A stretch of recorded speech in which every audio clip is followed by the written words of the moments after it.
next comedian is a teacher by day. Hey! All right. And he's now looking forward to talking to a group of people willing to listen to him. That's you guys. Please welcome A Dza.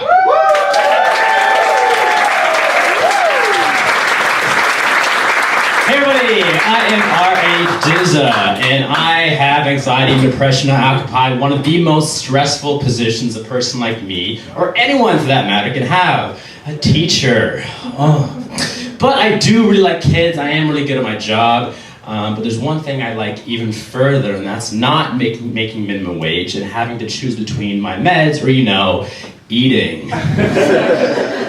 I also have a fine arts degree, which pretty much means I spent about 10 grand for 4 years to drink and do drugs and subsequently move back home to my parents. Teaching was a good way out. But it's been a good 10 years now, and I'm ready to make that transition to stand-up. So I dropped down being a substitute teacher.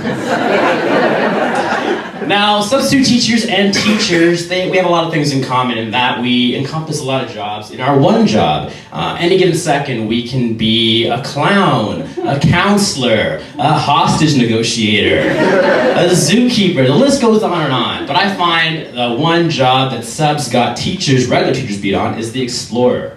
I feel that I have no idea what I'm walking into at any given moment when I walk into a class most times.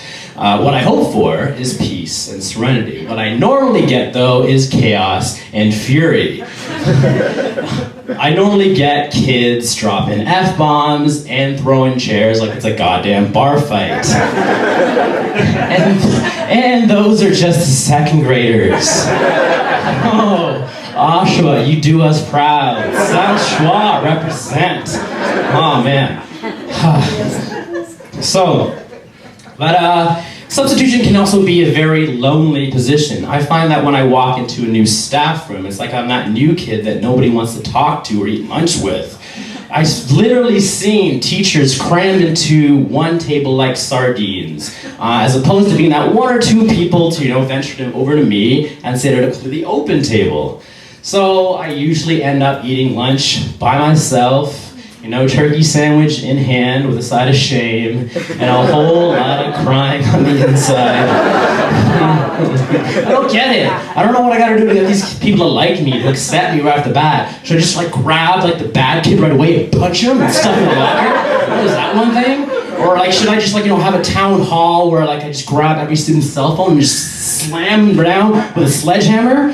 Or I could just, drop a box of Timbits right into the middle of their open table because, it's December, and if you're a teacher, we really need sugar. Anything to get us to that winter break at this point. But one thing that I don't really need anymore to get me going is weed. You see, I quit weed about a month before it became legal. Bad timing, I know, really bad timing.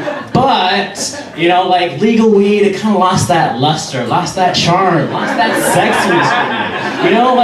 Especially this whole policy of smoking wherever cigarettes are permitted, that didn't fly with me. I miss the days where my boys and I would look for that, those super discreet places where we'd never be seen, never be caught, smoking and getting high. Places like, deep in a forest, abandoned houses, the roof of Zellers.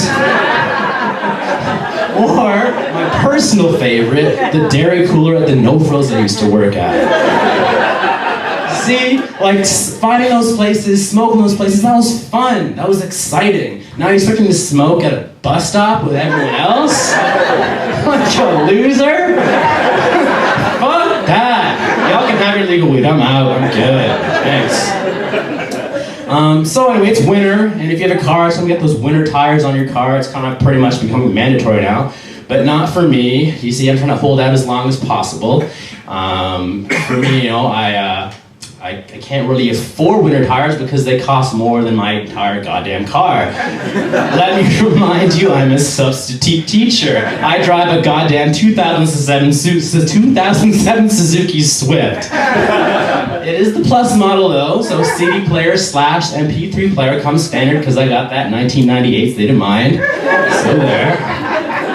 But anyway, working in this stressful position, you know, I need to do a lot of things to relieve that stress. One of those things being, I go to the gym a lot. You know, I tend to work out a good 5 days a week.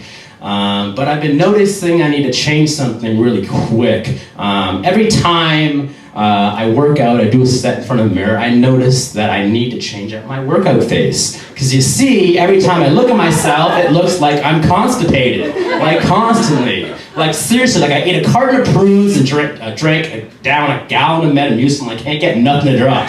That's what my face looks like. So one day I decided to switch it up. I decided to smile every time I lift.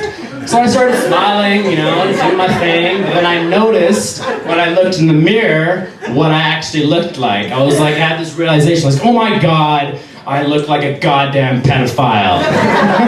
Like, wanna spot me? I got protein bars. So it's like immediately reverted back to the constipated face, and that's where I'm at right now. But seriously, I did see one time a guy smile the entire time he was at the gym, during his entire routine, his entire sets, just smiling. And like, I was like, wow. And one time he actually glanced over at me, and I was like, whoa, immediately taken back. I was like, whoa, dude. I already got my protein bars. Alrighty guys, that's it for me. Thank you so much.